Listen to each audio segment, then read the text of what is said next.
नमस्कार, मेरो सेयर अपडेटमा यहाँलाई स्वागत छ।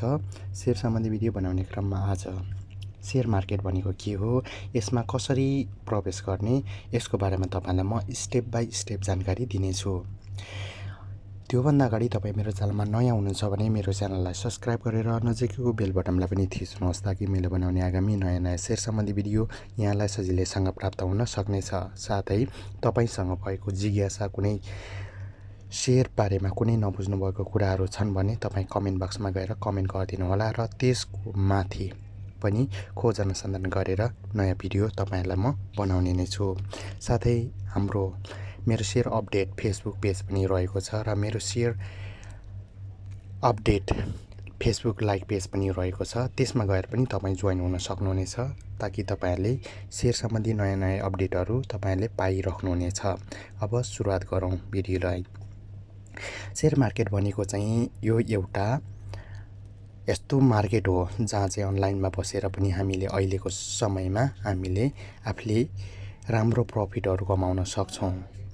सेयर मार्केट बजार भनेको यो चाहिँ एउटा लिगल्ली नै एउटा सरकारले नै चलाएको एउटा यसबाट लाखौं कमाउन पनि सकिन्छ।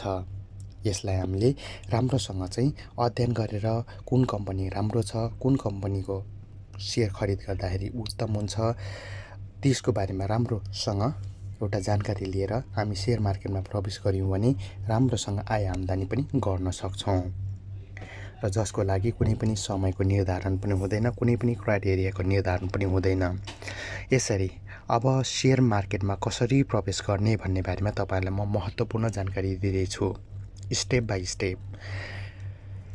सबैभन्दा पहिला तपाईं सेयर मार्केटमा प्रवेश गर्न चाहनुहुन्छ भने पहिला तपाईले बैंक अकाउन्ट खोल्नु पर्ने हुन्छ।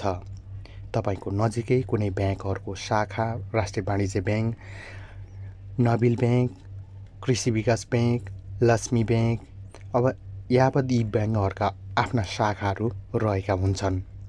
तपाईको आफ्नो नजिकै कुन चाहिँ बैंक शाखा रहेको छ त्यहाँ गएर तपाईले सबैभन्दा पहिला तपाईले बैंक खाताहरू खोल्नुहोस्। बैंक खाता खोल्नका लागि नागरिकताको एउटा कपी र फोटो चाहिन्छ। तपाईले त्यसको लागि कुनै पनि शुल्क तिर्नुपर्ने छैन। यदि तपाईले गरिसकेपछि तपाई दोस्रो स्टेपमा जानुपर्ने छ। दोस्रो स्टेप भनेको डीम्याट अकाउन्ट। डीम्याट अकाउन्ट भनेको चाहिँ तपाईले किन्नु भएको शेयर, तपाईलाई परेको आवेदनमा परेको शेयरहरू राख्ने ठाउँ एउटा डीम्याट खातामा रहेको हुन्छ। त्यो डीम्याट खातामा भनेको शेयरको कति किता परेको छ भन्ने कुरा डीम्याट खातामा रहेको हुन्छ भने कति पैसाहरू बचत भएको छ, कति पैसाहरू राख्नु भएको छ त्यो कुरा भनेको बैंक खातामा जम्मा हुन्छ। अभौतिक सामग्री चाहिँ राख्ने भनेको डीम्याट खातामा हो। त्यसैले बैंक खाता जति जरुरत छ डीम्याट खाता पनि त्यति नै जरुरत रहेको छ। डीम्याट खाता पनि तपाई जुन बैंक खाता खोल्नु भएको छ त्यही गएर तपाईले रु 100 रुपैयाँ तिरेर तपाईले डीम्याट खाता खोल्न सक्नुहुनेछ। सेयर मार्केटको लागि डीम्याट खाता अनिवार्य रूपमा अहिले आवश्यक रहेको हुन्छ। यदि तपाईसँग डीम्याट खाता छैन भने पनि तपाईले जसरी पनि डीम्याट खाता अनिवार्य रूपमा बनाउनु पर्ने हुन्छ। यति भइसकेपछि तपाई सेयर मार्केटमा आउनलाई सक्नुभयो। तर तपाई अनलाइन मार्फत तपाई सेयर कारोबार गर्न चाहनुहुन्छ भने तपाईले अर्को काम गर्नुपर्ने हुन्छ।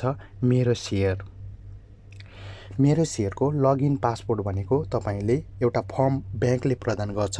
सोही ठाउँमा तपाईले जुन ठाउँमा बैंक खाता खोल्नुभयो, जुन ठाउँमा तपाईले डीम्याट खाता खोल्नुभयो र जुन ठाउँमा तपाईले मेरो सेयर अकाउन्टहरू तपाईले त्यही खोल्न सक्नुहुनेछ, जसको लागि 50 रुपैयाँ तिर्नुपर्ने छ।